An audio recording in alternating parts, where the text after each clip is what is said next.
511.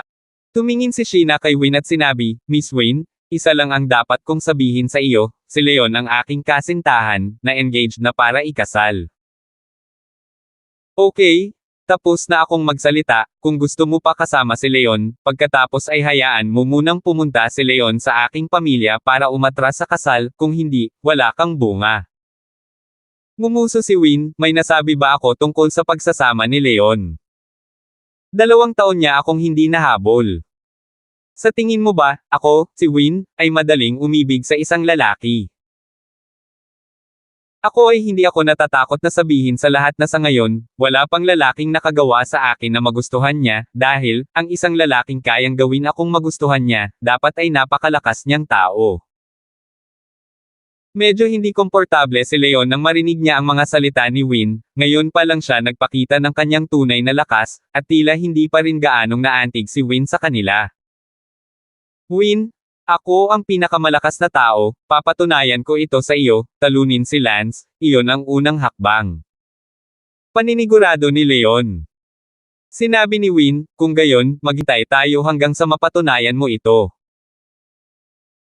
Ang mga mata ni Leon na puno ng explosive power ay tumingin kay Lance at sinabing, Lance, huwag mo akong paghintayin, bibigyan lang kita ng 1 buwan, pagkatapos ng 1 buwan, kung hindi mo maabot ang inner door perfection, wala akong masyadong pakialam sa'yo. Umalis si Lance sa kanyang bibig, ngayon bigyan siya ng pagkakataon na siya mismo ay hindi lumaban, 1 buwan pa, pagkatapos, tutuperin siya ni Lance, hahayaan siya ni Lance na makita, pagkatapos na tumuntong sa inner door perfection realm, tingnan kung ito ay isang bagay siya ay maaaring hamanin ni Leon, dudurugin siya ni Lance sa slag. Ngayong ang kaharian ni Lance ay isang antas na mas mababa kaysa sa kanya, naramdaman ni Lance na mataas ang posibilidad na manalo, hindi pa banggitin ang paghihintay na maabot niya ang kasakdalan sa panloob na pintuan. Tinulungan ni Lance si Benny at silang tatlo ay sabay na bumalik sa Martial Arts Academy. Napakasama ng hitsura ni Benny, at nasa mood na bugbugin ang kasintahang Sheena, at bilang resulta, siya ay nabugbog ng husto. I'm sorry, Sheena. Hindi ko ginawa. Sabi ni Benny. Okay lang, actually, yun din ang inaasahan ko, although scum si Leon, pero ang taas talaga ng talent niya, kung hindi, bakit infatuated ako sa kanya in the first place. Ngayong hindi na ako obsessed, umaasa lang ako na makahanap ng taong ganap na makakatalo sa kanya. Sabi ni Sheena, na tila walang pag-asa sa loob. Sinabi ni Benny, tiyak na matatalo siya ni Kuya Lance, sayang lang at mayroon ng 2 girlfriend na bulaklak sa ospital si Kuya Lance. Magkaklase at magkaibigan lang kami ni Lance, huwag kayong mag-usap ng walang kaparerekon. Sabi ni Sheena. Sige, huwag ka nang magsalita, bumalik ka sa akademya, kailangan kong humanap ng paraan para maabot ang inner door perfection realm sa loob ng 1 buwan. Sabi ni Lance.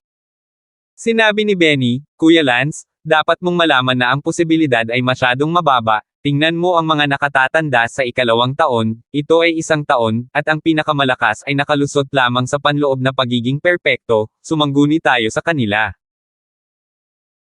Alam namin na tumatagal ng humigit kumulang kalahating taon upang maabot ang pagiging perpekto sa panloob na pintuan, at pagkatapos ng 1 taon, ang susunod na mga bagong mag-aaral ay magsisimulang mag-aral.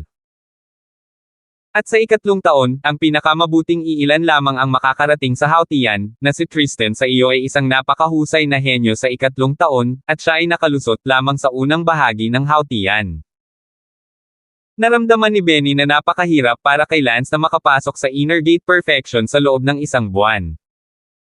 Sinabi ni Lance, ang ibang tao ay ibang tao, hindi lahat ay ganoon. Ang layunin ni Lance ay makapasok sa innate sa loob ng 2 taon, o kahit sa loob ng 1 taon, kaya paano aabot ng 1 taon para makapasok sa inner gate perfection, kung iyon ang kaso, naramdaman ni Lance na wala siyang silbi. Mga ka-estudyante, ngayong semestre, unang beses na nagbukas ang World Village, mangyaring pumunta sa North Entrance ng World Village bukas ng umaga. Tandaan, ang North Entrance, walang silbi ang ibang pasukan, North Entrance lang ang bukas. Sa mga mag-aaral ng Martial Arts Academy. Nang bumalik sina Lance at Benny sa Martial Forest Academy, natanggap nila ang balitang ito. Nagsimula na bang mabunyag ang misteryo ng Marshall Island? Kinabukasan, magkasamang pumunta si Lance at ang mga miyembro ng kanyang Marshall Group sa World Village sa Woolen Island. Kasama nila ang lahat ng iba pang mga mag-aaral sa unang taon. Ang isa pang vice-presidente, si Wenlin Wang, ay nagsabi sa kanilang lahat, mga kapwa mag-aaral, halos isang buwan na ang nakalipas mula nang pumasok kayo sa Marshall Forest Academy. Ano sa palagay ninyo ang pinakakaakit-akit sa inyong lahat sa Marshall Forest Academy? Sabi ng ilang estudyante, ang Marshall Academy ay isang magandang lugar. Maaaring mapabuti ng Marshall Forest Island ang lakas at mapabilis ang paglilinang ng martial arts. Napangiti si Vice President Wenlin Wang, oo, ang layunin ng lahat na pumunta sa Marshall Island ay maging mas malakas, ngunit ang pag-asa sa Marshall Academy o sa apat na island guardian families lamang ay malayong maabot ang layunin. Ang pinakamalaking atraksyon ng Marshall Island para sa lahat. Ang mga naghahangad sa martial arts ay ang World Village. Kami ay, sa sandaling ito, sa pasukan ng Village of the World, at papasok na kami sa village sa isang sandali. Anong pinagkaiba sa World Village?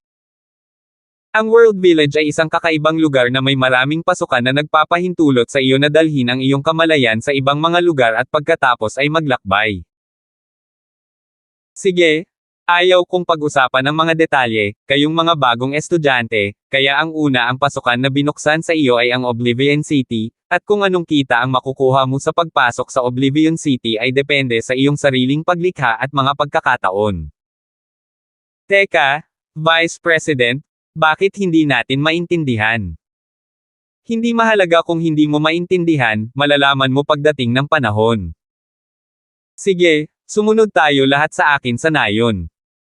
Ang lahat ay walang kaalam-alam na sumunod kay Vice Principal Wenlin Wang sa hilagang pasukan ng World Village.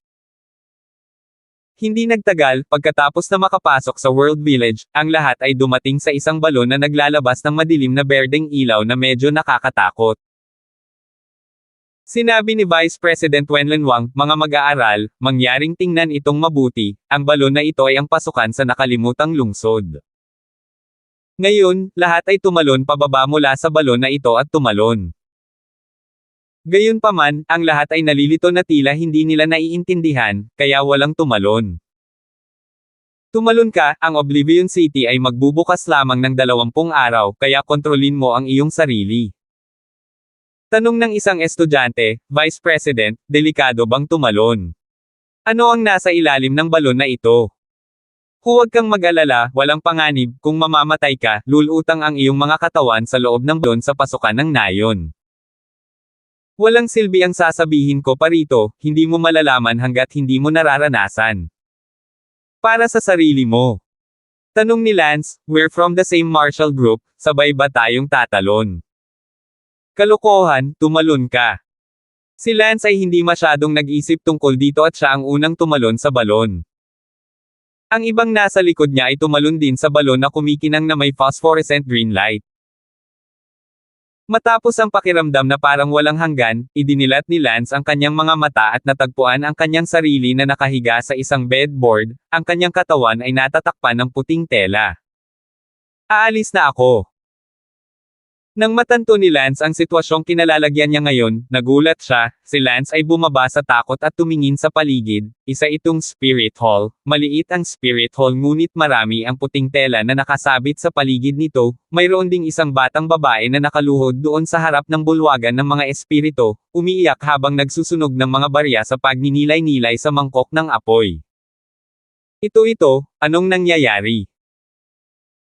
Sigaw ni Lance. Umungal siya, natakot ang batang babae na nagsusunog ng meditation coins, parang nakakita siya ng multo, sumigaw ang bibig niya, Xiao, young master, huwag, don, saktan mo, ako. 512.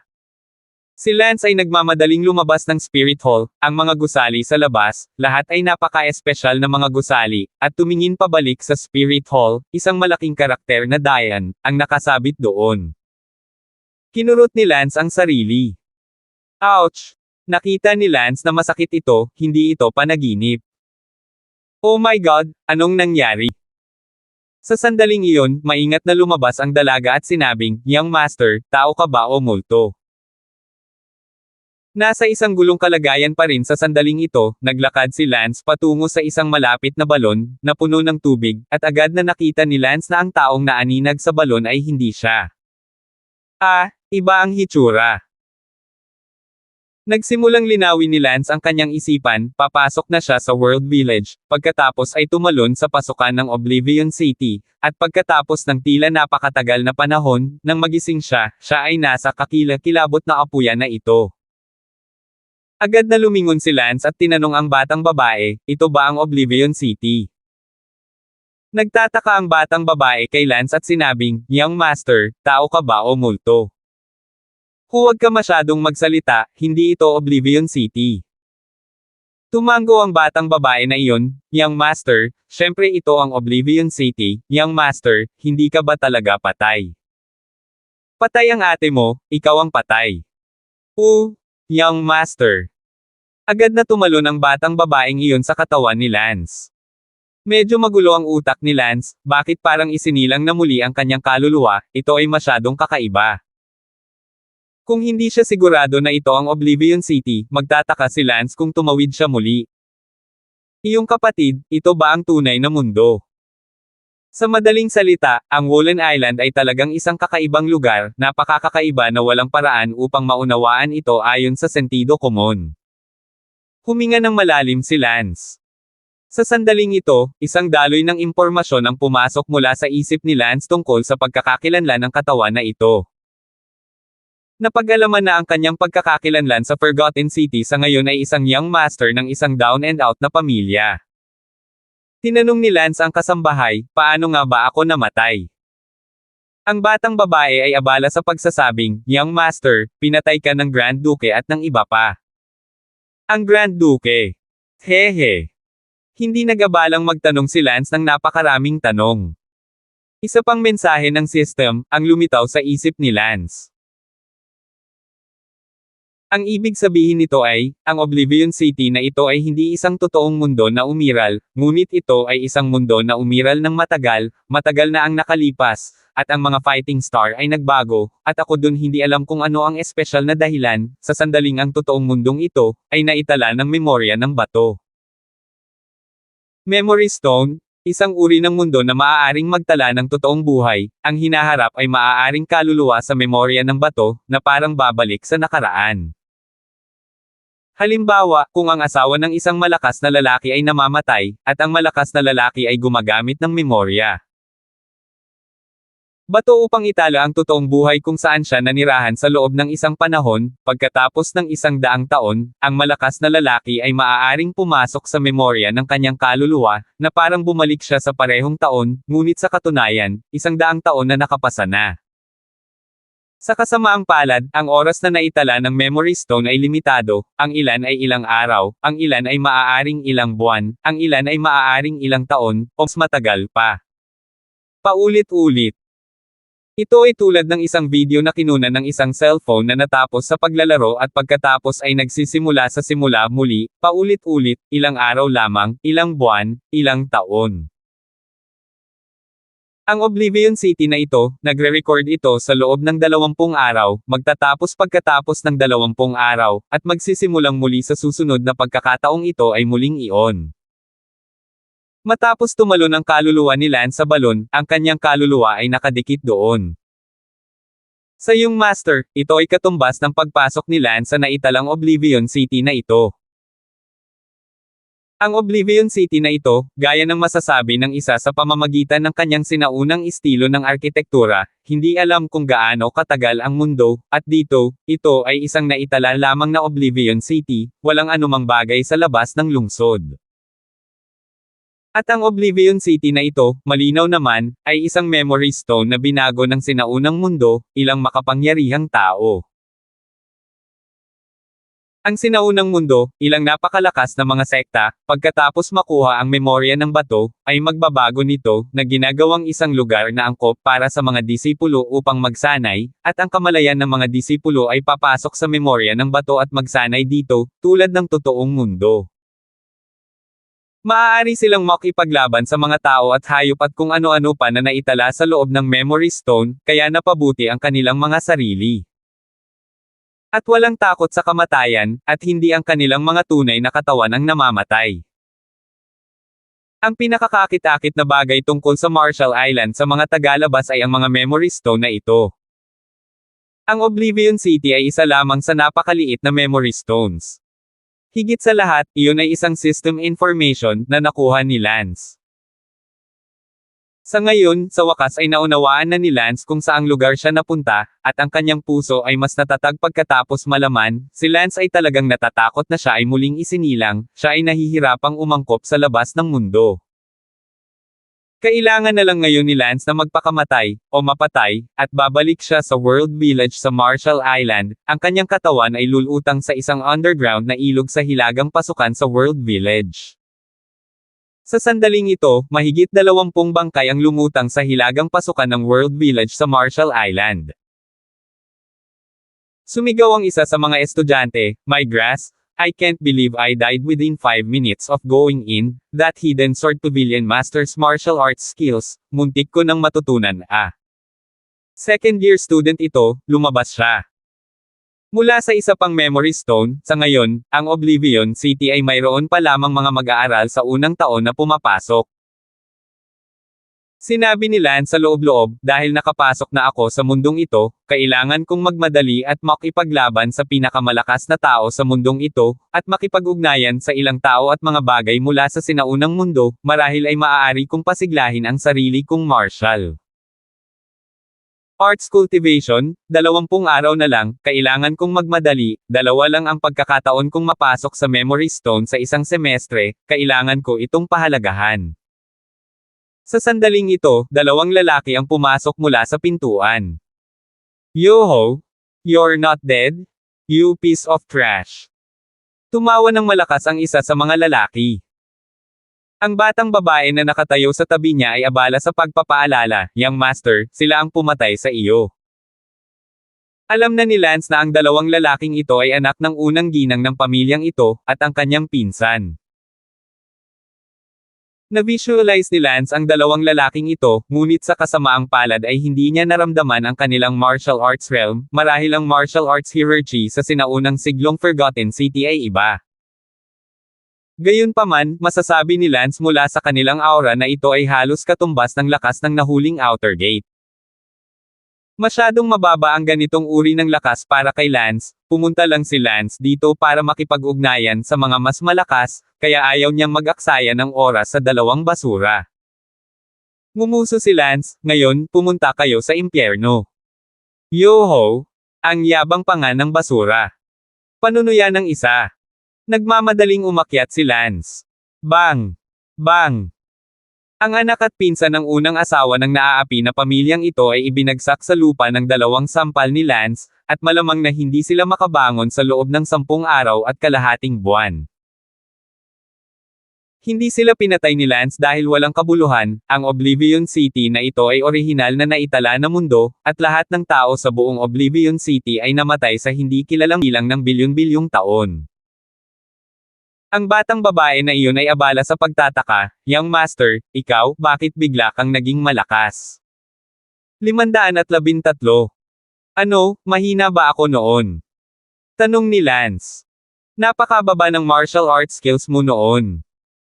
"Oh, well, sabihin mo sa akin dali, sino ang pinakamakapangyarihang tao sa pamilyang ito?" tanong ni Lance. "Siyempre ang tatay mo, Guandongting." "Halika, dalhin mo ako sa kanya," sabi ni Lance. Dalhin mo ako kay Guandongting, gusto kong makipag-spar sa kanya, limitado ang oras ko, 20 araw na lang." "Siyempre, kung mapatay ako sa kalagitnaan, baka wala na akong 20 araw na natitira." "Young master, bakit hindi ko maintindihan ang sinasabi mo?" Sumimangot si Lance, "Pwede bang itigil na natin ang pagiging long-winded? Dahil kasambahay kita, dalhin mo ako kay Guandongting." "Young master, bakit mo tinatawag ang master sa kanyang pangalan?" "Kalokohan, dalhin mo ako dyan." Sigaw ni Lance, ang kalokohan ng dalagang ito. Isang segundo upang tandaan na basahin ang libro. Oo, young master. Nanguna ang batang babae na iyon, sinundan siya ni Lance, at mabilis, lumabas sa maliit at wasak na patio na ito. Sa pagdaan niya sa isang maliit na hardin, nakita ni Lance ang isang batang babae na mga 16 o 17 taong gulang, nakaupo sa isang pavilion na nagpapakain ng isda, na may malungkot na ekspresyon. Ang batang babae ay napakaganda at nagbigay sa mga tao ng nakamamanghang pakiramdam. Siya ay young master, kapatid mo siya ang paboritong anak ni master. Oh, medyo maganda, ha? Tumawa si Lance at napabuntong hininga sa kanyang puso, kaya paano kung siya ay maganda, na namatay sa hindi kilalang bilang ng bilyon-bilyong taon, bawat damo at puno dito ay nawala sa alabok ng kasaysayan. Sa sandaling iyon, nakita ng batang babae na iyon si Lance at nagulat siya, Kuya Olan, ikaw. Ngumiti si Lance, ate, huwag kang matakot, hindi patay si Kuya, sige, ipagpatuloy mo ang pagpapakain ng isda, hahanapin ko ang iyong ama. Tumawa si Lance at umalis, hindi makapaniwalang tumingin ang babae kay Lance at naramdaman na kakaibang nagsalita si Lance.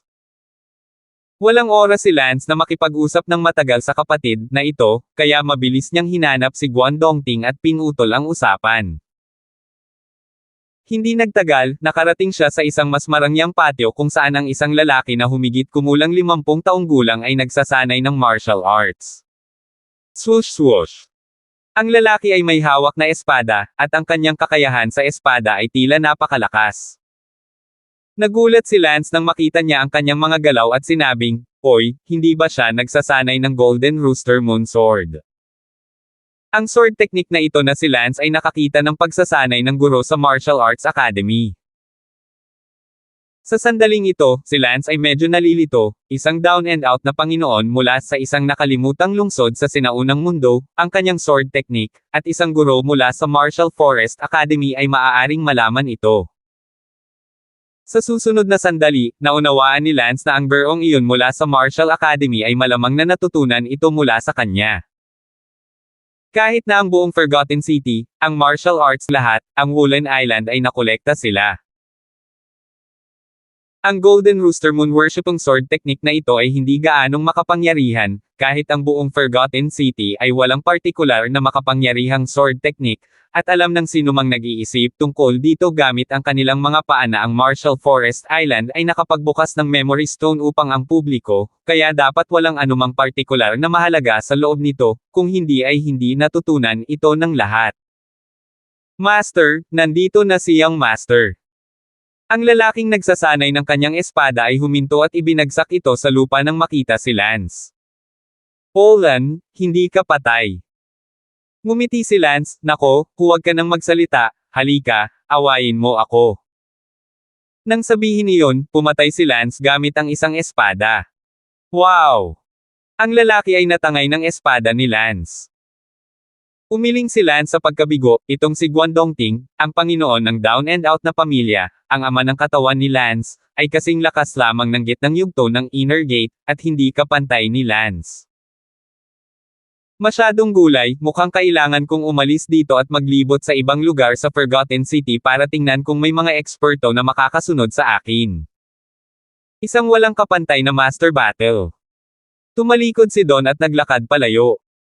Oren, sandali. Sigaw ng matandang iyon. Ano pa? Oren, anong nangyayari? Bakit hindi ka patay? Akala ko patay ka na, naghihintay ng libing. At saka, bakit ang galing mo bigla sa martial arts? Hindi ako makapaniwala na hindi na ako kalaban. Oh my God, tungkol saan ang lahat ng ito? Ngumuso si Lance, ikaw ang libing, ang buong pamilya mo ay magkakaroon ng libing. Si Lance ay nakaramdam ng pagsumpa, napakalaking trahedya, bakit ang kanyang kamalayan ay nagtataglay nito kung ano man si Oren nang pumasok siya sa Oblivion lungsod. Itinaas ni Lance ang kanyang espada at umalis. Young Master, wait for me. Sumunod sa kanya ang katulong. At ang master na iyon, natigilan doon sa kawalan ng mga salita. Para sa mga taong ang kamalayan ay pumasok sa memorya ng bato, si Lance, ito ay isang mundo ng mga record, kung saan ang lahat at lahat ay nawala sa alabok ng kasaysayan. Gayunpaman, sa mga naitala, sila ay ganap na walang alam sa katotohanan at inisip na ito ay isang tunay na mundo. Minsan, kapag nakita ni Lance ang lahat at bagay dito, bigla siyang nalungkot para sa kanila at nakaramdam ng pagkalungkot. Direktang iniwan ni Lance ang inaapi na pamilyang ito. Paglabas ng pintuan, tumangala si Lance at nakita niya na sa harap ng pinto ng pamilyang ito, may nakasulat na Guangdong Fu. Dumating si Lance sa kalye, ang mga tao ay dumarating at pupunta sa kalye, at sa isang tiyak na sandali, si Lance mismo ay magtataka kung ito ay isang tunay na mundo, ito ay masyadong totoo. Sa sandaling iyon, narinig ni Lance ang isang lalaki sa tabi niya na pinagalitan, "Anong Oblivion City, bakit hindi natin mahawakan ang isang makapangyarihan, marami pa ring mga karaniwang tao na hindi marunong mag-martial arts." Tumigil si Lance para tingnan ang lalaki, nag-alinlangan si Lance kung isa rin siyang estudyante ng Martial Arts Academy. Nang makita siya ng taong iyon, agad niyang pinagalitan si Lance, "Ano ang tinitingnan mo, naghahanap ng kamatayan?" Sinabi ni Lance, "Napakasungit ng taong ito, hindi ba't sinabi mo na walang mga eksperto? Kung gayon, bakit hindi ako nakakakuha ng leksyon? Nasa tamang oras." Swoosh! Pagkatapos ng ilang hagod, natalo ang lalaki at tumingin kay Lance at sinabing, "Huwag mong sabihin sa akin na ikaw si Lance." "Hahaha, ako na. Ako ay damo, ako si Uranus." Ang lalaki ay nagpatalsik ng malamig na pawis. Nakita na ni Lance na ang kakaibang hitsura ng lalaking ito na may kakaibang mukha ay naghagis ng meteor butterfly sword, kaya siya ang kanyang kasama sa kwarto na si Xavier. Tumawa si Xavier, "Lance, masyadong nagkataon na makasagasa ka, at hindi man lang tayo magkakilala." Tumawa din si Lance, "Oo, kung hindi kita nakitang nagmumura, iisipin kong mamamayan ka ng Oblivion City." Sinabi ni Xavier, "Lance, alam mo ba na tumawid ako dito at ang aking pagkakakilanlan ay isang lalaking ikakasal, galit na galit ako, paano ka? Ano ang iyong status? Ako ang young master ng isang nahulog na pamilya, at ang mas nakakatakot ay talagang bumangon ako sa apuyan." Hahaha. Tumawa si Xavier. Ang kasambahay na sumusunod kay Lance ay abala sa pagsasabing, "Young master, ano ang sinasabi mo? Paano mo nakilala ang lalaking ikakasal na ito? Bakit wala akong ideya sa pinag-uusapan ninyo?" Nagtaka si Xavier, "Lance, hindi mo ito magiging kasambahay, hindi ba?" Tama. Damn, Lance, o ikaw? Kahit down and out young master, may naghihintay sa kanya kahit isang maid, medyo matubig magsasaya ka sa gabi. Ano ang sinasabi mo, lahat ng tao dito ay hindi na umiral, matulog kasama ang iyong kapatid na babae. Si Lance ay walang imak na nakatingin kay Xavier. Sinabi ni Xavier, "Lance, alam mo ba na ako, isang lalaking ikakasal, ay may asawa sa bahay, nakitulog lang ako sa asawa, na iyon sa bahay, ha, talagang nararamdaman ko ito, eksakto tulad ng totoong bagay." 514. Pinandilatan ni Lance si Uranus. "Bakit ka nakatitig sa akin? Interesting ka, kahit ganyan talaga ang pakiramdam, pero lahat ng bagay ay nangyayari lang sa iyong kamalayan, sa totoo lang wala ka namang physical contact sa kahit sinong babae dito, sa totoo lang, ito ay pantasya lamang, isang hindi ka panipaniwalang totoong pantasya, sa tingin mo ba ito ay kawili-wili?" Sabi ni Don. "Whatever, since we're here, how can we not play with a few beautiful women?" Hindi pinansin ni Lance si Xavier at naglakad pasulong sa kalye, ang layunin ni Lance ay makahanap ng malalakas na tao, makisali sa mga labanan, at pagkatapos ay pagbutihin ang kanyang sarili, lahat ng pumasok ay may parehong layunin. Dumaan sina Lance at Xavier sa isang greenhouse, sumigaw ang isang bugaw sa greenhouse, kung sino ang makakatalo kay Taslin, ang Warren ngayong gabi ay ang isa. Ang isang malaking grupo ng mga tao ay nakataas sa harap ng greenhouse, at isang lalaki na may 3 talampakang berdeng espada sa kanyang kamay ay nakatayo sa harap ng greenhouse. Pumunta si Lance sa berdeng bahay na iyon at nakita ang isang babaeng nakamaskara sa itaas, ang kanyang mga mata ay maamo habang nakatingin sa lalaking nakikipaglaban para sa kanya sa ibaba. Sabi ng bugaw, Taslin, kung makakalaban mo ang isang tunggalian na may higit sa 5 tao at manalo, papayagan kitang tabyusan ang Warren ng ating Drunken Moon House, kung hindi, hindi. Lumalabas na ang Warren ng Drunken Moon House ay umibig sa eskrimador na ito na tinatawag na Taslin, ngunit sa kasamaang palad, mahirap para sa kanila na magkasama. Ngayon, siya ay orihinal na dumating na may dalang 500 ginto upang tabyusan siya, ngunit ang bugaw ay ayaw. Kaya nag-alok siya na payagan siyang tabyusan siya kung kaya niyang manalo ng 5 sunod-sunod na laban on the spot. Nang makita ito ni Xavier, abala siyang nagsabi, Lance, tingnan mo ang Warren ng berdeng bahay na iyon, tingnan mo ang figure ay napakaganda, aakyat ako at hamanin ang Taslin na iyon, kung mananalo ako, pagkatapos ngayong gabi, akin ang Warren na iyon. Hahaha. Pagkasabi niyan, agad na lumipad si Xavier. Gagawin ko. Tumawa at sumigaw si Xavier. Gayunpaman, bago matapos tumawa si Xavier, inilabas ng lalaking tinatawag na Taslin ang kanyang espada. Swoosh! Nagkaroon lamang ng isang flash ng puting ilaw. Bumagsak si Xavier kasabay ng isang kalabog, isang sugat sa kanyang leeg at damaloy ang dugo kung saan-saan. Pagkaraan lamang ng ilang segundo ay umungol ang lalaking tinatawag na Taslin, walang sinuman ang magtatangkang pigilan ako sa pagkuha kay Miss Rongyu. Tumingin si Lance kay Xavier na bumagsak sa isang pool ng dugo, hindi makapaniwala, sinabi niya lang na matutulog siya kasama ang bulaklak na kuwi ngayong gabi, ngunit sa susunod na sandali, siya ay nabulunan ng Taslin na ito. Hip-hopping ang crowd ng mga nakamasid sa harap ng greenhouse, parang walang masyadong nagulat kung nakapatay sila ng tao, parang walang pananagutan ang pagpatay sa panahong ito. Sa oras na ito, sa hilagang pasukan ng nayon ng mundo, isang ilog sa ilalim ng lupa, isang katawan ang lumutang palabas, ito ay si Xavier. Nang magising si Xavier, sumigaw siya, ah! Napatay na si Xavier sa Oblivion City, nakalabas na siya sa Oblivion City, at kinasusuklaman ni Xavier kung hindi dahil sa tag-akita, hindi siya magiging walang ingat at pinatay ng isang eskrimador. Sa Oblivion City. Sumigaw ang lalaking tinatawag na Taslin, sino pa ba ang maglalakas loob na umakyat dito at pigilan ako? Walang sino man sa paligid ang nang-ahas na umahan laban sa kanya. Tumingin si Lance sa mangangabayo sa pool ng dugo at bumaantong hininga. Pagkatapos ay tumingin muli si Lance sa eskrimador na iyon. Ang lakas ng eskrimador na ito ay parang siya ay isang master ng inner gate, kaya naman namatay si Xavier ng maayos. Biglang sinabi ni Lance, nandyan pa rin ako. Pagkasabi niyan, tumalon si Lance. Ang eskrimador na iyon ay tumingin kay Lance na may malamig na tingin, si Lance ay nakaramdam ng lamig, si Lance ay may intuition sa loob niya na hindi siya ang eskrimador na ito. Kalaban. Kung si Lance ay hindi manalo laban sa kanya at tiyak na mapapatay, si Xavier ay mapupunta sa lugar ni Lance. Mamatay. Walang awa na kinagat ng eskrimador na iyon ang kanyang mga ngipin at sabay-sabay na binunot ang kanyang espada, habang kumikislap ang isang puting liwanag. Ito ay masyadong mabilis. Halos walang oras si Lance para mag-isip bago niya ilabas ang kanyang diskarte sa pagtatago at mabilis na lumingon sa mga tao sa tabi niya. Ang likod ni Lance ay nasa matinding sakit, isang hakbang na lang mula sa kamatayan.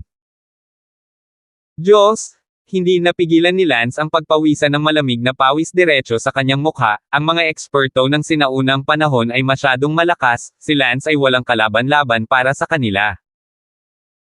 Kung si Lance ay hindi tumakas sa oras kasama ang kanyang Ghost Wheel Duel, malamang na bumagsak na siya sa pool ng dugo ngayon. Ang eskrimador na si Taslin ay hindi rin sumunod kay Lance, gusto lang niyang tabyusan ang babaeng mahal niya ngayon, at patayin ang sinumang maglakas loob na lumapit. Tumibok ang puso ni Lance habang nakatayo siya sa kalye, nakatingin sa eskrimador na nakatayo sa ilalim ng berdeng gusali sa hindi kalayuan, sinabi niya sa kanyang puso, talagang taglay niya ang lakas ng huli na inner gate, ako, ang late inner gate, am no match for him at all, sok sok. This swordsman? I don't know what kind of sword technique he was performing, he pulled out his sword with that unimaginable speed, he fell down without even a chance to blink. It would be mahusay kung matutunan ko ang kanyang diskarte sa espada. Nakita ni Lance sa isang sulyap na ang pamamaraan ng espada ng eskrimador na iyon ay napakatalino. Sa sandaling iyon, sa hindi kalayuan, sa harap ng berdeng bahay na iyon, ang isa pang binata ay lumipad na may ngiti, paano kung subukan ko ito? Isang napakagwapo at napakagandang mukhang binata ang lumipad palabas para labanan ang eskrimador na iyon. Dang dang dang. Swoosh swoosh. Sabay na nag-away ang dalawa, mukhang pare-parehong malakas.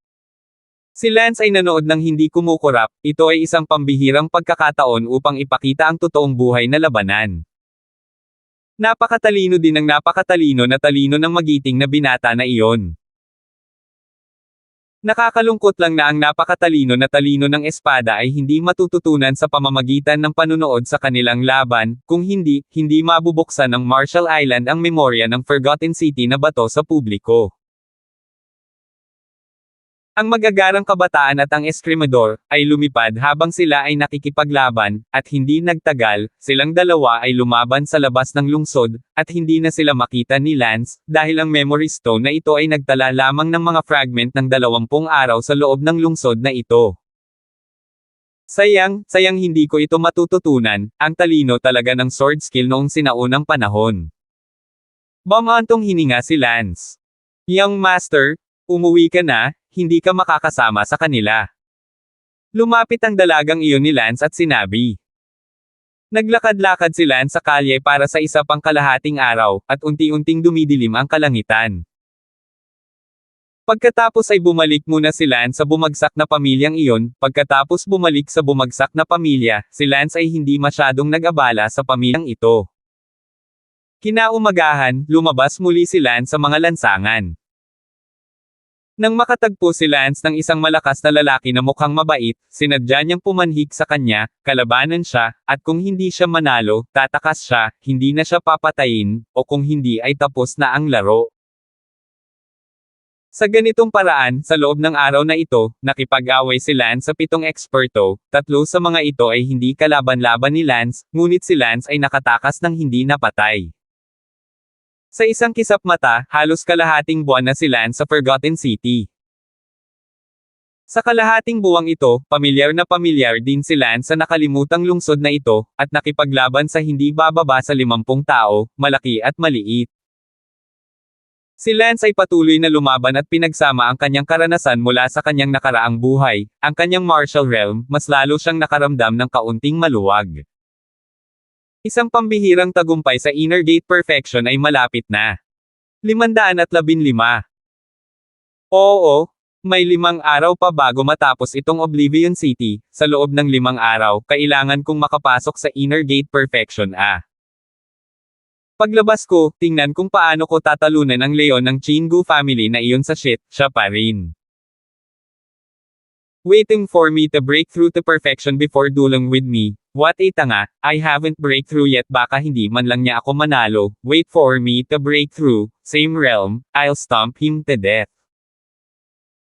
Kasalukuyang naglalakad si Lance sa isang maliit na eskinita sa Oblivion City, upang makahanap ng makakalaban, nililibot ni Lance ang lungsod araw-araw. Lakas, magalit siya sa kanya.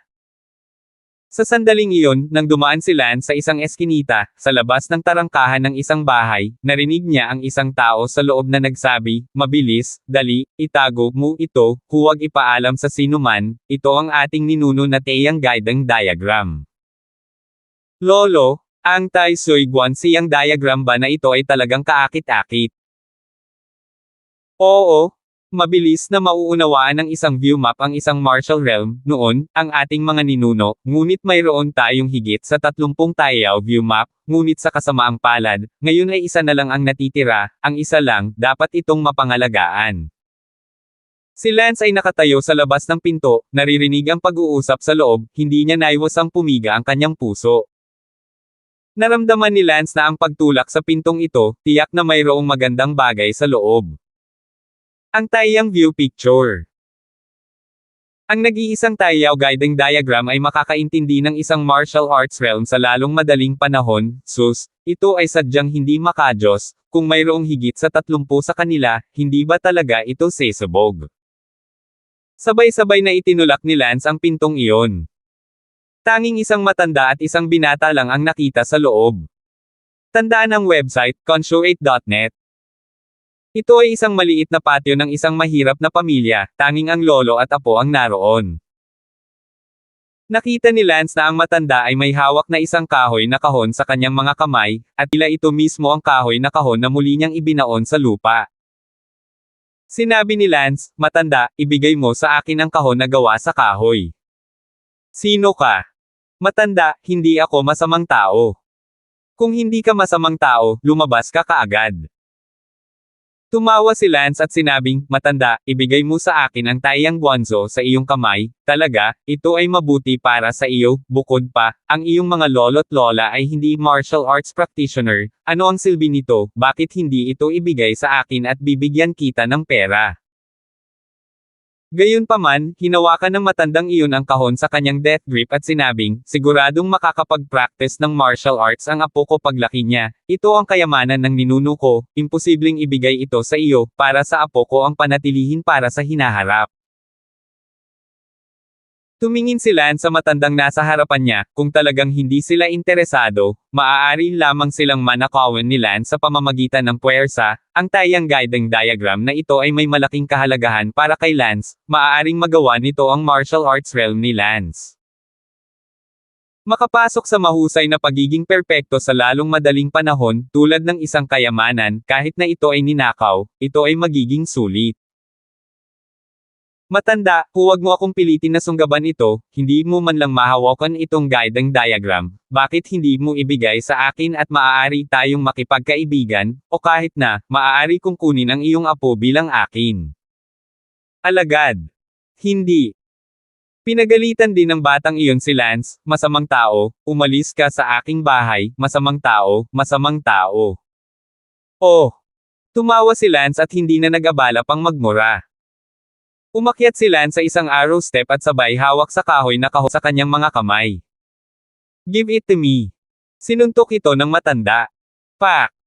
Pinatumba ni Lance ang matanda at ang maliit na bata. Sa totoo lang, maaaring patayin sila ni Lance. Kung tutuusin, hindi ito ang totoong mundo, ang tunay na sila ay naging alikabok ng hindi mabilang bilyon-bilyong taon na ang nakalipas. Gayunpaman, hindi makayanan ni Lance na makita sila. Pagkatapos ng lahat, ito ay masyadong totoo. Binuksan ni Lance ang kahoy na kahon na iyon, at mayroon ngang isang larawan sa loob, isang larawan ng isang lalaking may hawak na espada. Ito ba ang tayang view picture? Ano ang ibig sabihin nito? Hindi ito maisip ni Lance, tila hindi madaling makita ang mood ng larawan. Hindi ko alam kung lahat ng pumasok sa Oblivion City noong nakaraan ay nakatagpo na ng conceptualization diagram na ito, ngunit halatang ito ay isang nakatagong lihim na kayamanan. Kung hindi lang dumaan si Lance sa labas at nangyari sa narinig niya ang pag-uusap ng mag-asawa, kung gayon ay hindi niya makukuha ang conceptualization diagram na ito, nag-alinlangan si Lance kung siya ang unang taong nakakuha nito. Ang guiding image na ito ng tayaw ay isang item ng memorya, hindi ito maaaring alisin, ngunit, hindi ko maobserbahan ang paglilihi na ito sa sandaling ngayon. Ano ang dapat kong gawin? Si Lance ay medyo nababalisa, ang buong nakalimutang lungsod, ay mga alaala lamang sa bato, at ang kamalayan lamang ang makakahawak, walang makakaalis dito. Ang unang bagay na kailangan mong gawin ay tingnan ang larawan at siguraduhin na ito ay eksaktong kapareho ng iyong tinitingnan. Kinopya at kinopya ni Lance, gumugol ng 5 araw, kinopya ni Lance ng hindi bababa sa 2,000 beses, naabot na ni Lance ang antas na maaari niyang kopyahin ito ng lubusan nang nakapikit ang kanyang mga mata. Ay ang mood na mahalaga. Sa huling 5 araw, dumaan si Lance ng ganito. Sa sandaling ito, ang buong Forgotten City, biglang natahimik ang bawat tao, hindi kumikibo, na parang ang buong mundo ay tumahimik. At sa sandaling ito, lumutang si Lance mula sa hilagang pasukan ng World Village, isang ilog sa ilalim ng lupa. Mapait na ngumiti si Lance, kinakopya ko pa rin ang viewpoint picture na iyon, ngunit bigla akong naubusan, tila dumating na ang 20 araw na record time para sa Oblivion City. Pero buti na lang, kabisado ko na ang visionary diagram, kaya babalik ako sa visionary diagram pagkatapos kong pumasok sa inner gate perfection, at maapektuhan ang inner gate perfection, hihihi. Lance. Sa di kalayuan, may sumigaw patungo kay Lance. Tiningnan ni Lance, si Benny iyon. Lance, masyado kang malakas, 20 araw ka nang nanatili sa loob, hindi ka pa ba nakatagpo ng malakas na tao sa Forgotten City? Nakatagpo ako ng malakas na tao noong day 11, pinatay niya ako at lumabas, Benny sabi. Sinabi ni Lance, Brother Yang, ano ang napala mo sa paglalakbay na ito sa Forgotten City? Sayang, paano magkakaroon ng ganoong kadaling ani, ngunit ito ay napakaraming beses na akong lumaban, ang aking antas ng kasanayan sa espada ay medyo mas mataas, at ang aking martial arts realm ay nasa huling yugto pa rin ng inner gate, nang walang kahit anong lumuwag. Paano ka, Kuya Lance? Ngumiti si Lance, okay lang ako, nakalaban ko na ang hindi bababa sa 12-dosenang mga tao sa Forgotten City at nakaramdam ako ng matinding emosyon, sa palagay ko ay dapat na akong makapasok sa Inner Gate Perfection sa loob ng wala pang 3 araw. Wow! Nainggit si Benny, malapit nang makapasok si Lance sa Inner Door Perfection sa lalong madaling panahon. Sa katunayan, si Lance ay hindi lang iyon, si Lance ay nakakuha ng isang kayamanan ng isang tayang conception, si Lance ay kailangan lamang na isipin ang paglilihi na iyon, siya ay malapit nang makapasok muli sa Inner Gate Perfection, at pagkatapos ay ang agwat sa pagitan magiging malaki sina Benny at Lance. 516. Nasaan ang iba? Tanong ni Lance. Sinabi ni Benny, sa tingin mo ba lahat ng tao ay katulad mo at kayang manatili ng buong 20 araw? Karamihan sa mga estudyante, wala pang 10 araw ay pinatay sila sa Forgotten City, lumabas sila ng napakaaga, malamang nakabalik na sila. Sa akademya, ang iyong kasintahang si Elsa at Sally ay malamang na bumalik na rin sa akademya. Ay, Dean. Hindi maiwasan ni Lance na isipin si Xavier, na naroon bilang isang nobyo at namatay sa kanyang unang araw, malamang na siya ay ma-depress, at ang paglalakbay na ito sa Forgotten City ay halos walang bunga para sa kanya. Nakasalalay man sa kani-kanilang pagkakataon kung mayroon mang makukuha o wala, gayon pa man, ang World Village ay bukas lamang sa lahat 2 beses sa isang semestre. Let's go? Lance? Babalik din tayo? I heard that after we come out, the next batch is the new disciples of the Guardian Island family going in, and Oblivion City is starting from scratch again. Oh! Sa sandaling ito, sa Guangdongfo ng Oblivion City, ang bumagsak na pamilyang ito ay may hamak na apuyan, isang lalaking nakahandusay. Sa isang bedstead, at lahat ng karakter sa buong Oblivion City ay tumahimik. Sa sumunod na sandali, biglang nabuhay ang buong Oblivion City. Biglang napaupo ang lalaking nakahiga sa bedstead. Saan ito? Champagne, ito ba ang Oblivion City? Anong espiritong bulwagan, damo ako, alagad ako ng pamilya ng tagapagtanggol ng isla, ngunit ako pala ay isang patay na nabuhay muli. Malas ang malas. Young Master, ikaw? Tao ka o multo? Hindi mo ako sinasaktan. Sa harap ng spiritual hall, natakot ang batang babae na nagsusunog ng papel.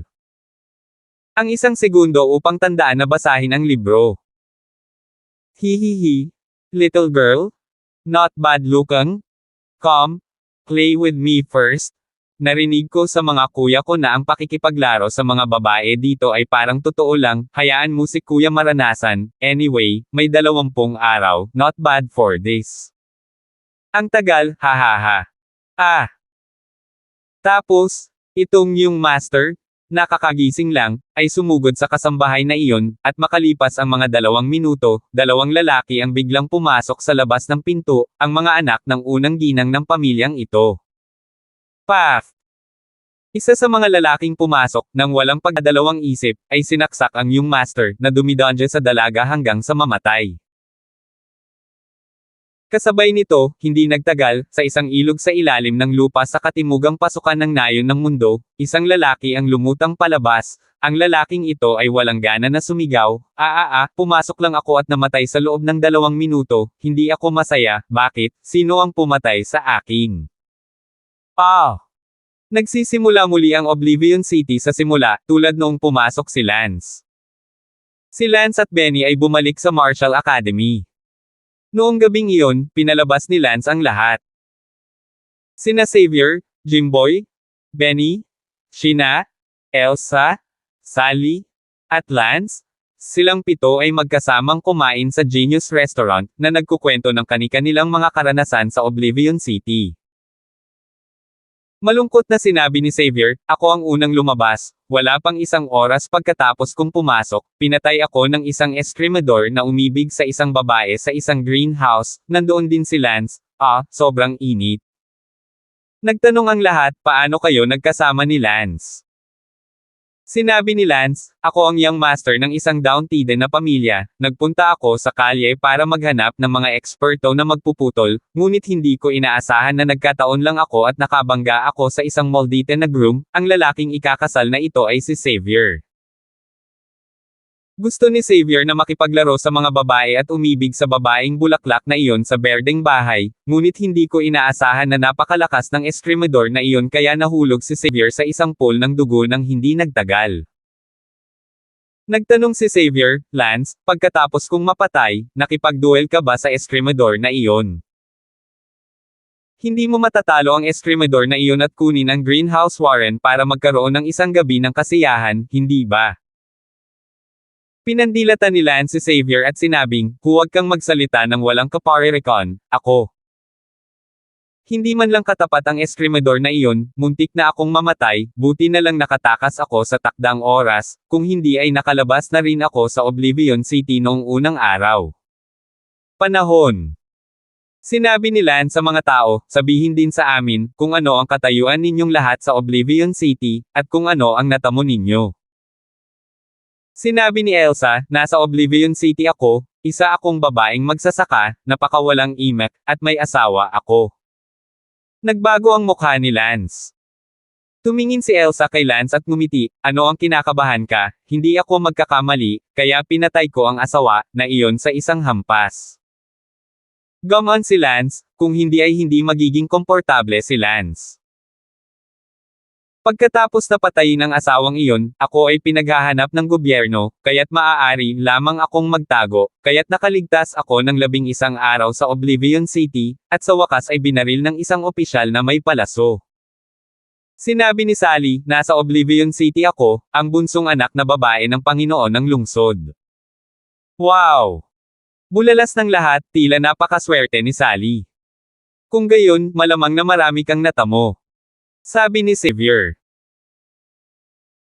Ngumiti si Sally, "Hindi naman masama, dahil ako ang pinakapabor na anak na babae ng City Lord, kaya marami akong karapatan, nakahanap ang City Lord ng maraming eksperto para sanayin ang martial arts kasama ko, at marami akong natutunan, ngunit sa kasamaang palad, ang hindi ko inaasahan ay may pinanggagawa na pala ang anak ng City Lord sa isang tao, sa 16 na araw ay ikakasal na ang anak ng City Lord kaya nagpakamatay na lang ako, ayokong maranasan ang isang dakot ng pakiramdam ng pagpapakasal sa isang tao."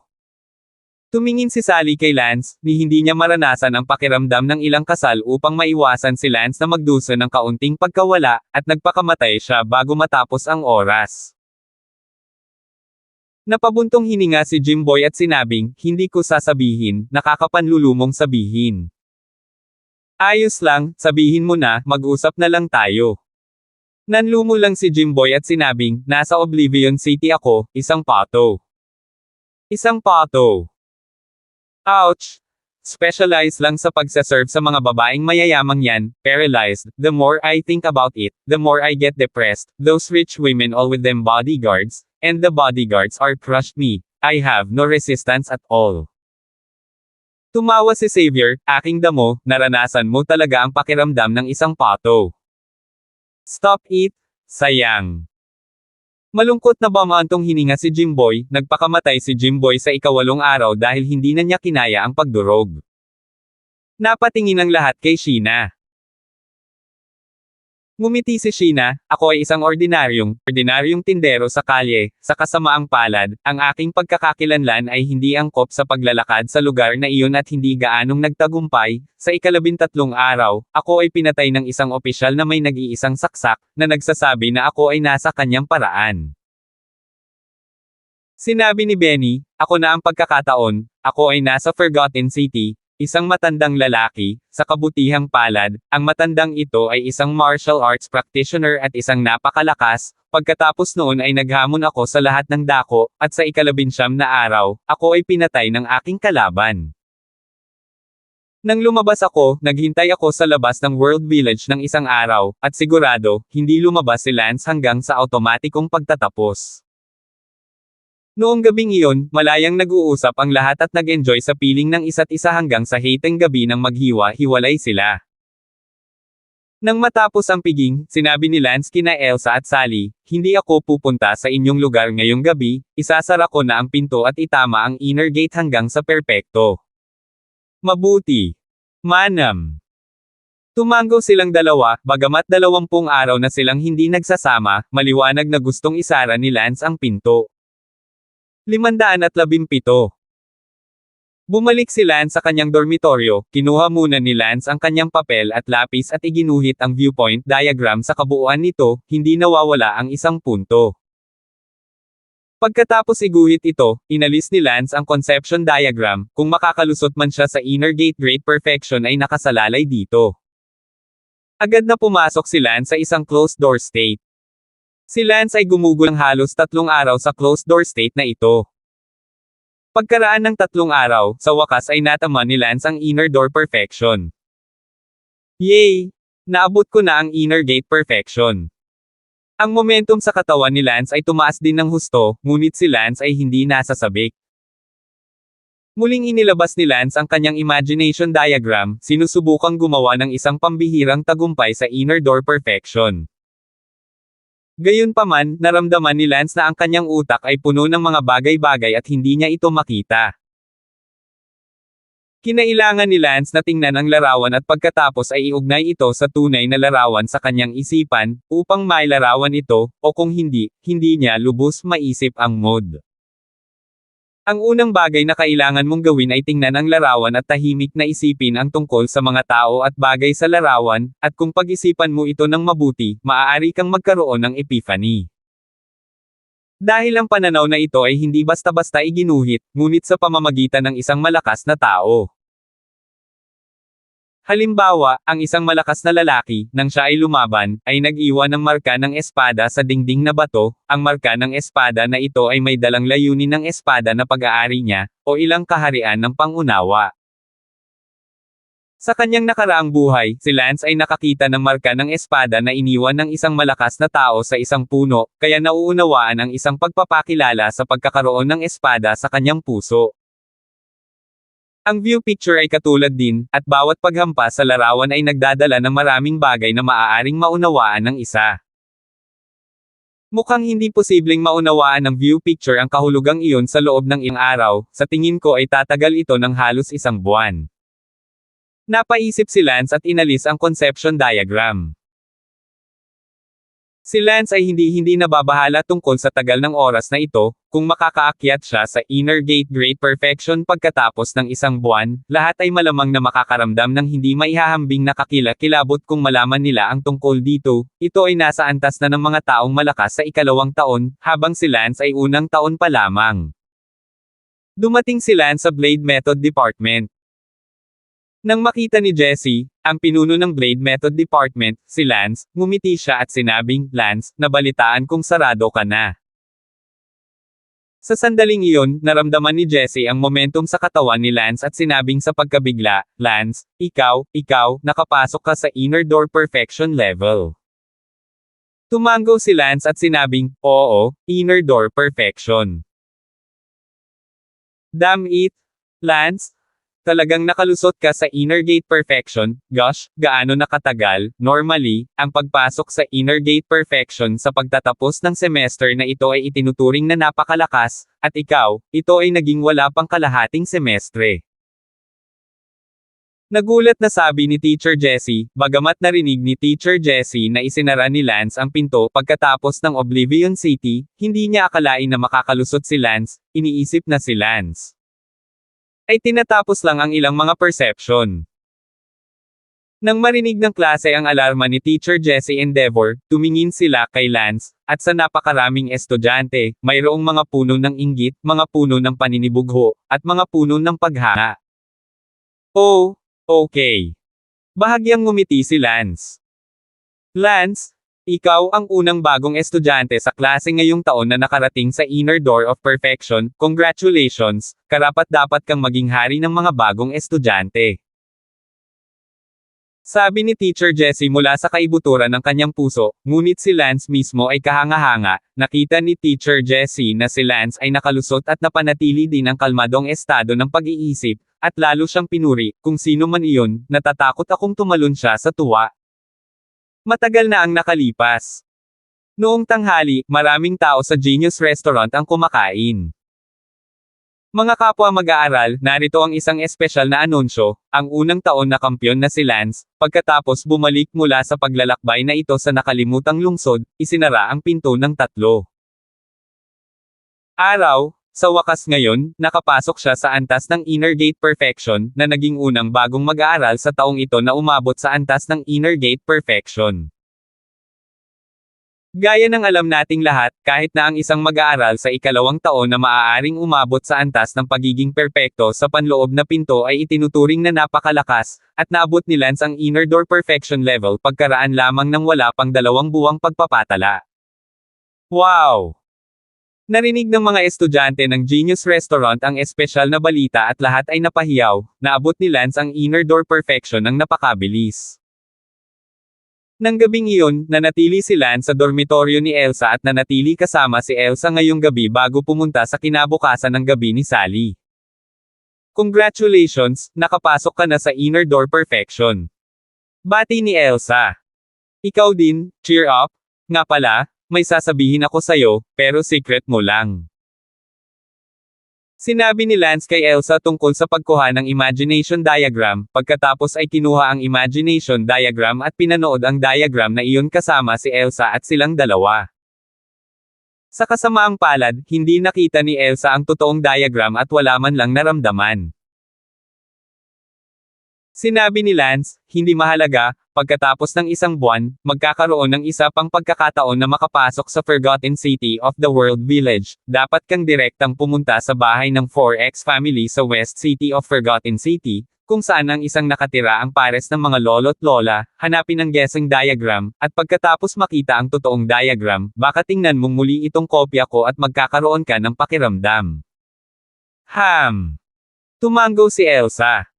Sige, hindi dapat sayangin ang magandang oras at magagandang tanawin sa martial arts. Namula si Elsa habang pinipigilan siya ni Lance, at hindi na kailangang magdetalye tungkol sa nangyari pagkatapos noon. Ang kwento tungkol sa pagpasok ni Lance sa Inner Door of Perfection ay mabilis na kumalat sa Martial Arts Academy nang dumaan ito sa Genius Restaurant. Sa isang kisap mata, 20 araw na ang lumipas, at si Lance ay gumugol ng oras sa kanyang larawan sa paningin araw-araw sa loob ng 20 araw na iyon. Sa ngayon, sa isang tahimik na bundok. Phew! Huminga ng malalim si Lance.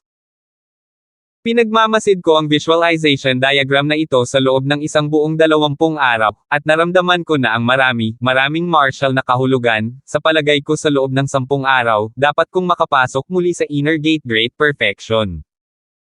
Bulong ni Lance sa sarili. Kung may makakarinig sa mga salita ni Lance sa sandaling ito, tiyak na matatakot sila. Sa susunod na 10 araw, muli akong makakalusot sa Inner Gate Great Perfection. Ito ay masyadong nakakatakot. Si Lance ay isang estudyante sa unang taon, hindi man lang 3 buwan sa pasukan, ang Inner Gate Grand Perfection. Ito ay isang antas na naabot lamang ng mga nangungunang pangalawang taon na nakatatanda. Sa Protectorate Family.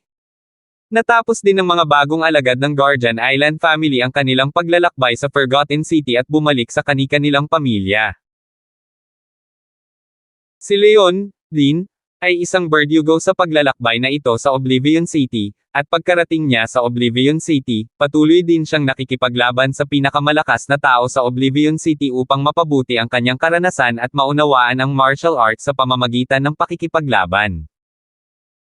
Sa kasamaang palad nitong 20 araw na paglalakbay sa Oblivion City, bagamat nakipag-ugnayan siya sa maraming eksperto, hindi nito pinahintulutan siyang makakuha ng marami, at isa pa rin siyang Inner Door Perfection. Medyo mahirap para sa kanya na humakbang sa great perfection sa maikling panahon kasama ang kanyang inner perfection.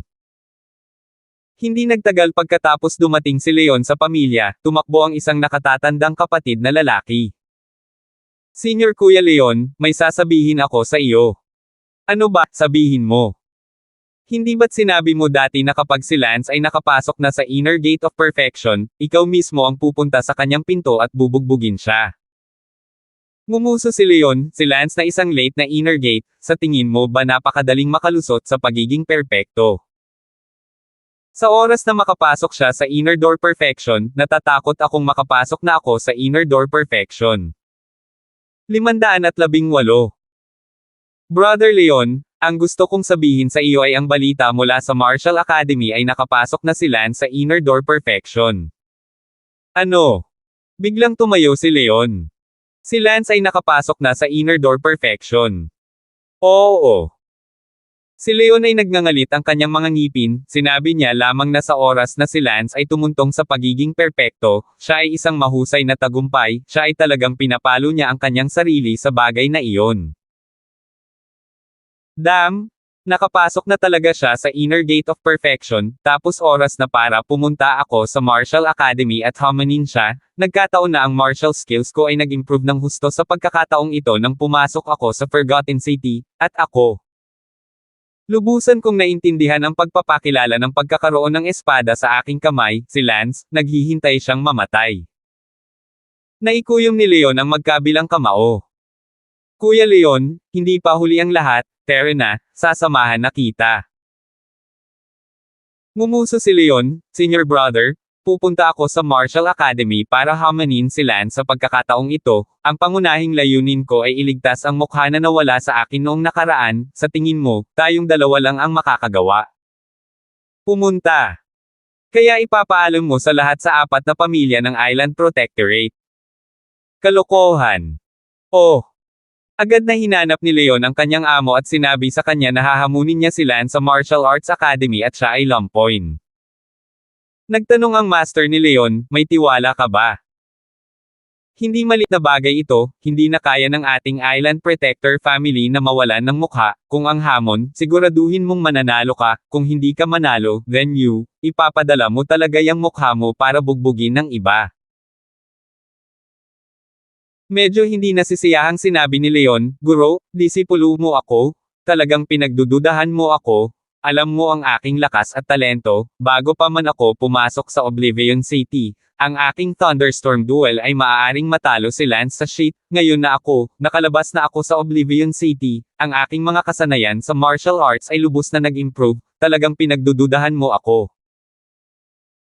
Leon, huwag mo akong intindihin, nag-aalala lang ako na matalo ka, tutal hindi naman kaya ng Island Protector family natin na matalo ng paulit-ulit, sa totoo lang, nahihiya ako sa sarili ko.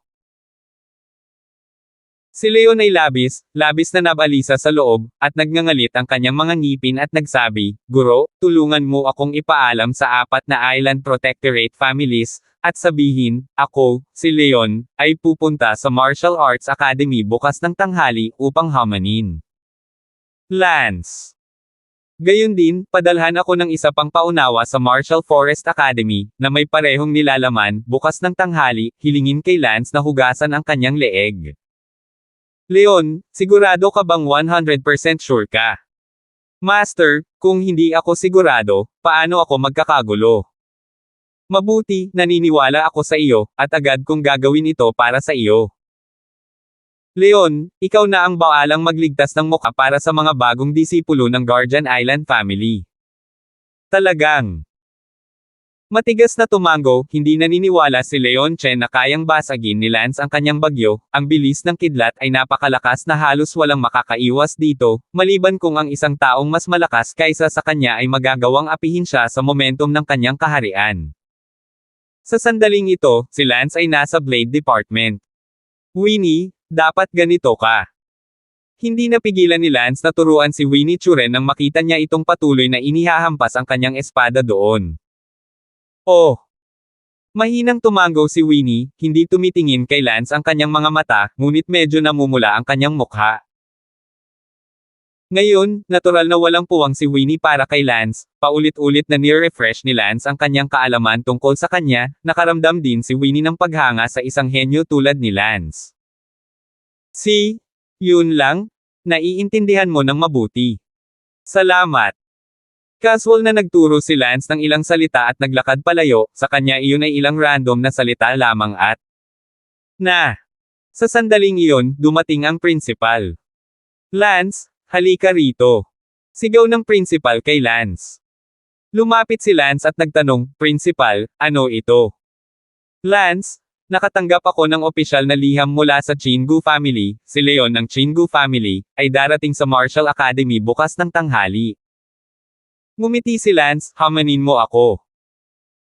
Naalala pa rin ni Lance na ang huling beses na sinabi ni Leon na siya ay magiging kwalipikado upang labanan siya kapag siya ay tumuntong sa inner door perfection, ngunit hindi niya inaasahan na ito ay nagtagal, ito ay dahil ang lahat ay naantala ng Oblivion City. Gayunpaman, umiling ang principal at sinabing, walang sinabi ang sulat tungkol sa paghamon sa iyo, ang sabi lang, halika at pilayin ka. Galit na galit si Lance, puntahan mo ako. Yan ang sabi sa sulat. Pagkatapos ay hayaan mo siyang sumama, mabuti na lang, pumasok na ako sa inner gate para kumpletuhin ito, at magpapatuloy akong maghahanap ng makakasama kong mag-ensayo. Ngumuso si Lance. Lance, narinig ni Leon na itinago niya ang kanyang lakas noon, ang kanyang tunay na lakas ay napakalakas, at ang katotohanan na siya ay naglakas loob na mag-alok na pumunta sa Martial Arts Academy upang labanan ka ay nagpapakita na siya ay lubos na tiwala sa kanyang sarili. Principal, alam ko kung ano ang sinusubukan mong sabihin, huwag kang mag-alala, ako, si Lance, ay may higit na tiwala sa aking sarili, hindi ko ipapahiya ang Martial Arts Academy. Napakalakas ng mga alagad ng Protector Island, iyon ay sa nakaraan, mula sa session na ito, wala na. Good.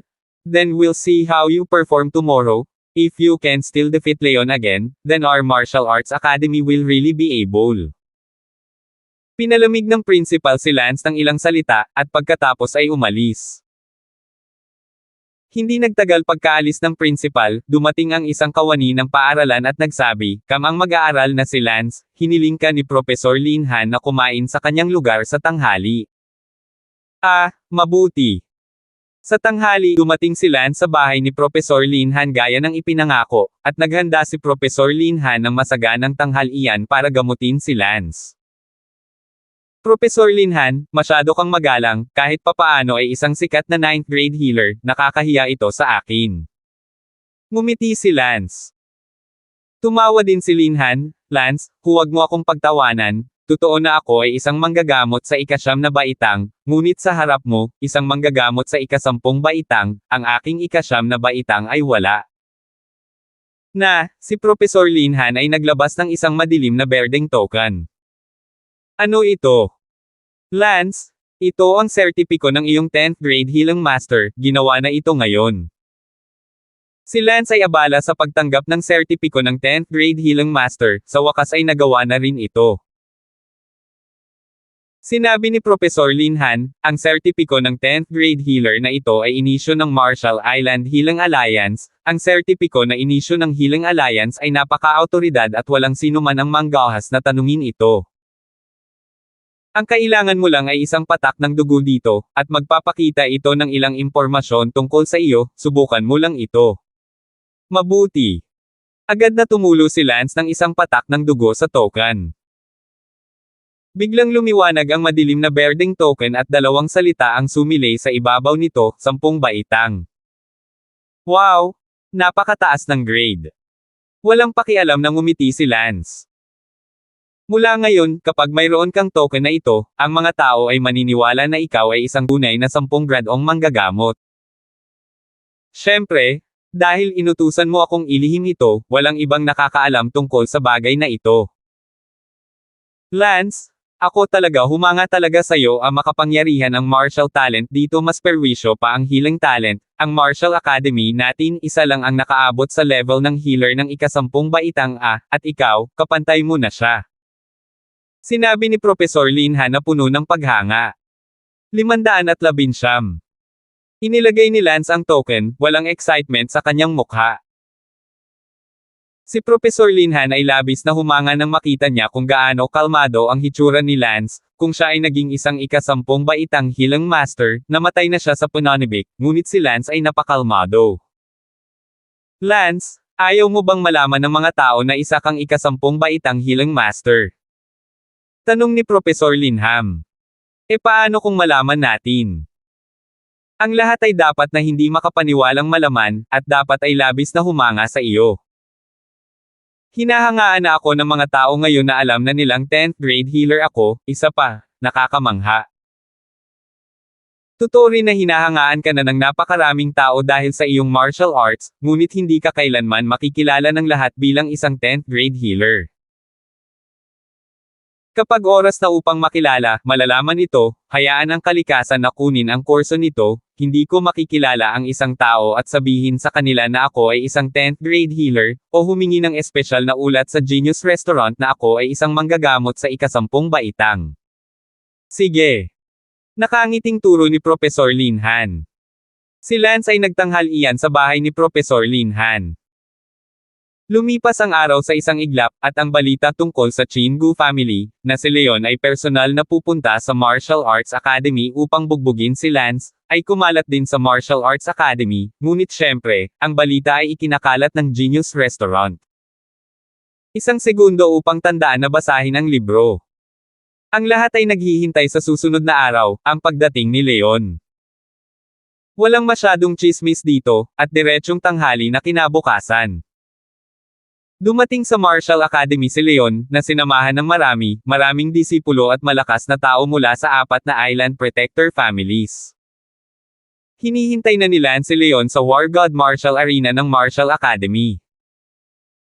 Lumipad pababa si Leon sa buong view ng lahat at tumayo sa gitna ng martial field, nakaharap kay Lance. Nakapaligid sa kanila ang mga estudyante mula sa Martial Academy, pati na rin ang mga disipulo at strongmen mula sa 4 na pamilyang Island Protectorate na kararating lang.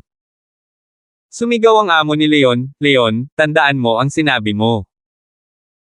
Sinabi ng isa pang likas na malakas na lalaki, "Leon, nagkusa kaming pumunta dito ngayon, alam mo kung ano ang dapat mong gawin." Siyempre, alam ni Leon na sila ang nagkusa na pumunta sa pinto ngayon, kaya kailangang siguraduhin ni Leon Chen na siya ang mananalo, kung hindi, mawawalan siya ng mukha.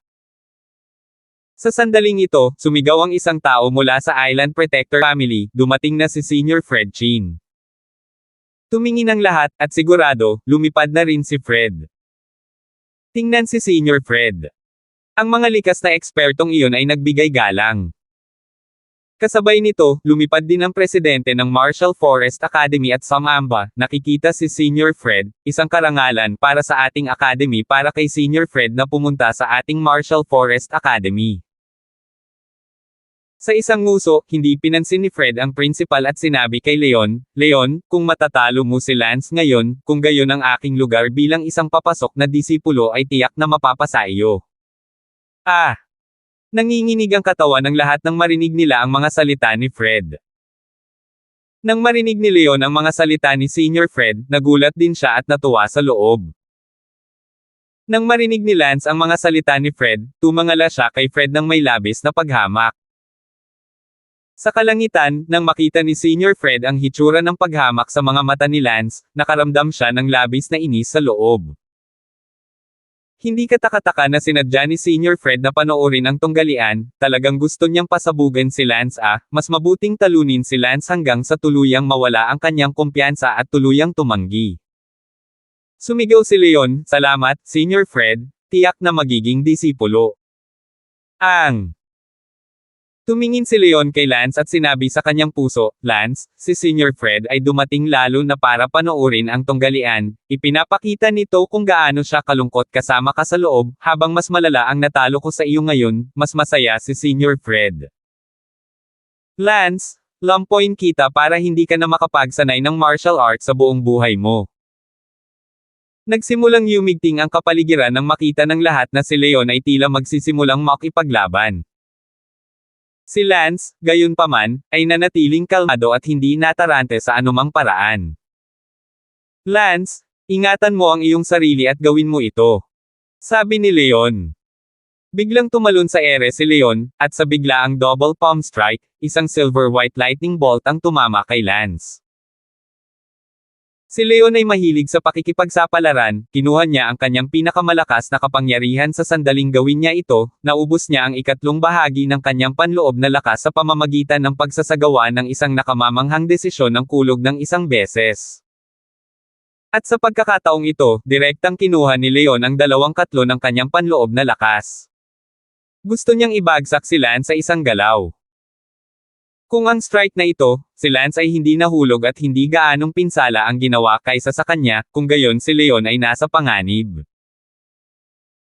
Gayunpaman, nagpasya pa rin si Leon na gawin ang discarding ito, hindi siya naniniwala na magagawang iwasan ni Lance ang kanyang dumadagandong na hampas, kahit nagugulin niya ang 2/3 ng kanyang panloob na puwersa at hindi natamba si Lance sa isang welga. Pagkatapos ay sigurado siya na ang pinsala ni Lance ay tiyak na mas malaki kaysa sa kanya, kung gayon ang natitirang lakas na mayroon siya ay sapat pa rin upang talunin si Lance. Si Lance ay palaging nagbibigay pansin, at nang si Leon ay nagpadala ng isang thunderstruck na galaw, si Lance ay biglang nagsagawa ng ghost will determination, at ang kanyang katawan ay nawala sa lugar. Sa sandaling mawala si Lance, ang lupang kinatatayuan ni Lance ay sumabog at lumitaw ang isang butas mula sa isa sa mga thunderstorm ni Leon. Sa kasamang palad, nawala si Lance, gaano man ito kalakas, ito ay walang kabuluhan. Ano? Nang makita ni Leon ang eksenang ito, siya ay ganap na natulala, siya ay desperado at kinuha ang 2/3 ng kanyang panloob na lakas sa pamamagitan ng isang thunderbolt strike, ngunit hindi man lang ito nasaktan ni Lance, ito ay pumutok lamang sa lupa. Ngunit gaano man kalubha ang pagbitak ng lupa, wala itong kinalaman sa kanya. Hindi. Sigaw ni Leon. Sa kasamaang palad, hindi pa tapos ang kanyang dagandong, may lumitaw na figure sa kanyang harapan. Bang! Biglang ibinaon ng figurang iyon ang isang palad sa dibdib ni Leon. Ang figure na ito ay ang parehong Lance na nawala sa ilalim ng ilong ni Leon. Ang nakatagong martial arts ni Lance na sinamahan ng magaan na martial arts ay ginawa kahit gaano pa kagaling ang thunderstruck strike ni Leon, wala itong kabuluhan. Kaching! Nakatanggap si Leon ng isang marahas na suntok mula kay Lance, at sunod-sunod na tunog ng pagklik ang lumabas mula sa kanyang dibdib. Halata na ang sternum ni Leon ay ganap na nabali. Ah! Umuungal si Leon ng walang gana habang lumilipad ang kanyang katawan ng ilang dosenang metro paatras at bumagsak ng husto sa lupa. Nagpa-flash si Lance ng isa pang ghost wheel at nawala sa isang kisap mata, at sa loob ng ilang kisap, kumislap sa tabi ni Leon ilang dosenang metro ang layo. Bang! Tinapakan ni Lance ang basag na dibdib ni Leon. Napabuntong hininga si Lance, Leon, noong huling beses na nasa huling bahagi pa ako ng inner gate, kung nakipag-duel ka sa akin, baka madali pa akong manalo. Pero ang kapatid mo, ngayong nakapasok na ako.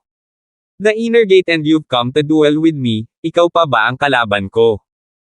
Self-defeating. Lance snorted away. Oh! Naghiyawan ng mga estudyante sa paligid habang madaling natalo ni Lance ang nakatagong lakas ng Guardian Island family, si Leon. Sa sandaling ito, lahat ay nag-uusap. She, akala ko itong si Leon, na nagtago ng kanyang lakas, ay higit pa sa isang toro, ngunit ito pala ay basura. 520. Tama, naging dahilan ng pagpapawis ko para kay Lance, naging sayang ang ekspresyon, hindi tugma para kay Lance, damn it. Get lost? Don't come to our academy? All the disciples of the Island Protector family, never again be spog in our martial academy, you're nothing more than that. Nahaharap sa mga insulto mula sa lahat ng mga mag-aaral ng Martial Academy, ang mga disipulong iyon ng Guardian Island family lahat ay mukhang sobrang pangit. Damn it! I should have known not to come, pinadala lang sa atin para pag-alitan.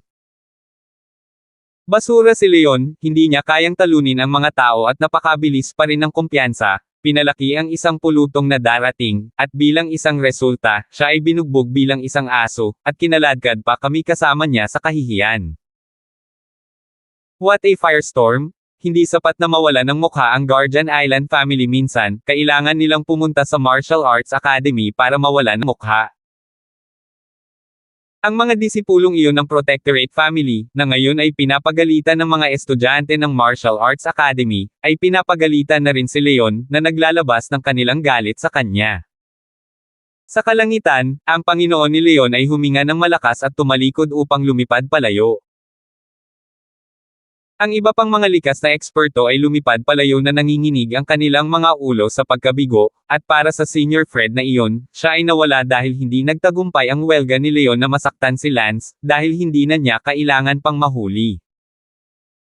Ang mga disipulo ng Island Protector family ay dumating at nagmadali, at hindi nagtagal, lahat sila ay lumipad. Tanging si Leon lamang ang naiwan sa gitna ng War God Marshall Field, dahil nabasag ang kanyang sternum, wala siyang lakas para tumayo, at wala ni isa sa mga disipulo ng Island Protection family ang pumunta para buhatin siya pabalik. Napahiyaw si Leon sa sakit, umalis na ang kanyang mga kapatid, na bigo sa kanya. Sa orihinal, gusto niyang patunayan kay Wayne na kaya niyang talunin si Lance, ngunit bilang isang resulta, kabalintunaan, si Lance ay parang isang di natatalo na Diyos ng digmaan, na nagpapahintulot sa kanya na maging kumpiyansa gaya ng gusto niya, na pagtanto lamang sa huli, kapag ginawa niya talaga ito, na ang presyon ay wala sa parehong antas. Whoops! Si Leon ay nakahiga sa lupa at hindi makagalaw, ngunit hindi nito napigilan ang pag-iyak niya. Naghiwa-hiwalay din ang mga estudyante ng Martial Academy. Makalipas ang kalahating oras, walang natira sa orihinal na masikip na War God Martial Arena.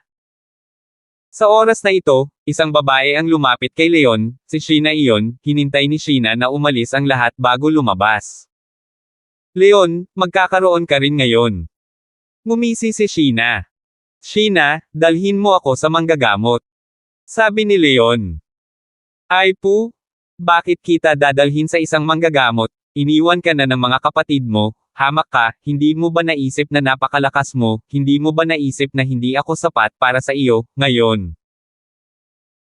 Ano? Ibinagsak ka sa lupa, wala ka man lang lakas na humanap ng manggagamot, anong qualifications ang kailangan mo para isipin mong hindi ako sapat para sa iyo, bobo? Sheena, fiancé mo ako? How dare you do this to me? Ay po, Leon, hindi ko itatago sa'yo. First time ko binigay kay Lance, ang identity ko ngayon, babae ni Lance, hahaha. Nanginig ang katawan ni Leon.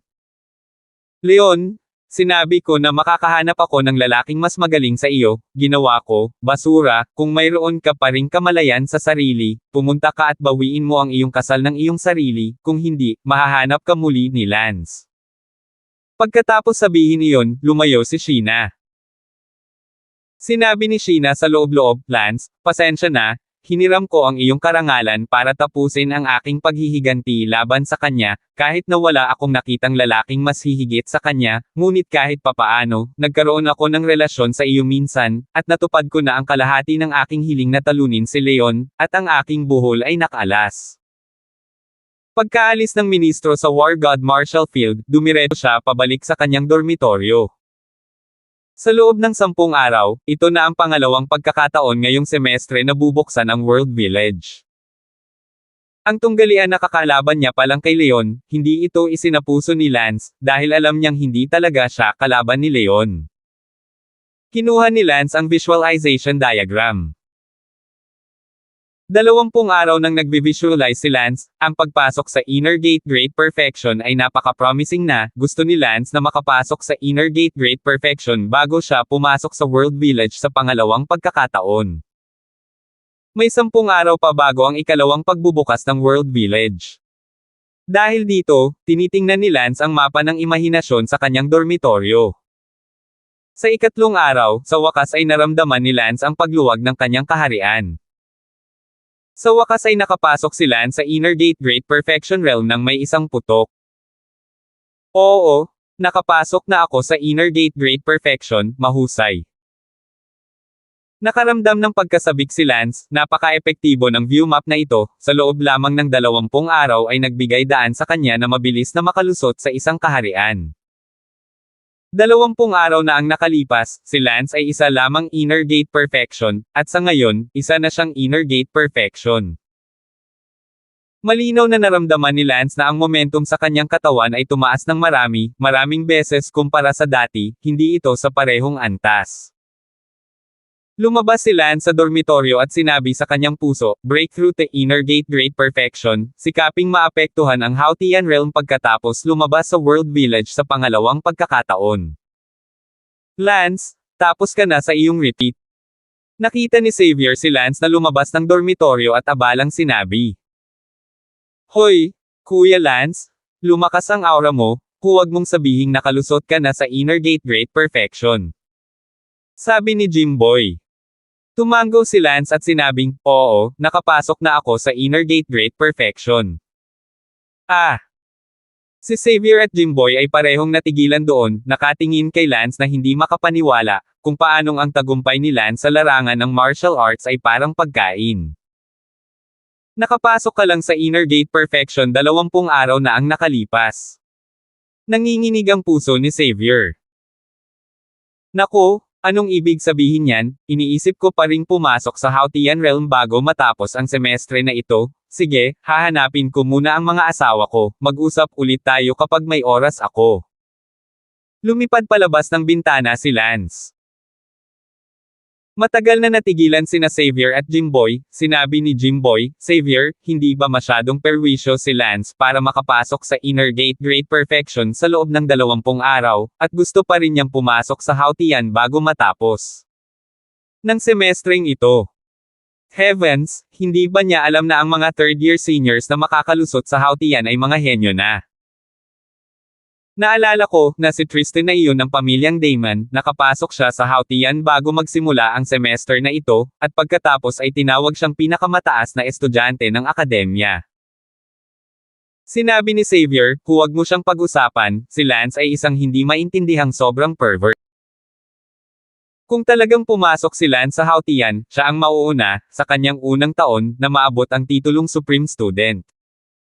Pumunta si Lance sa dormitoryo ni Sally para hanapin siya.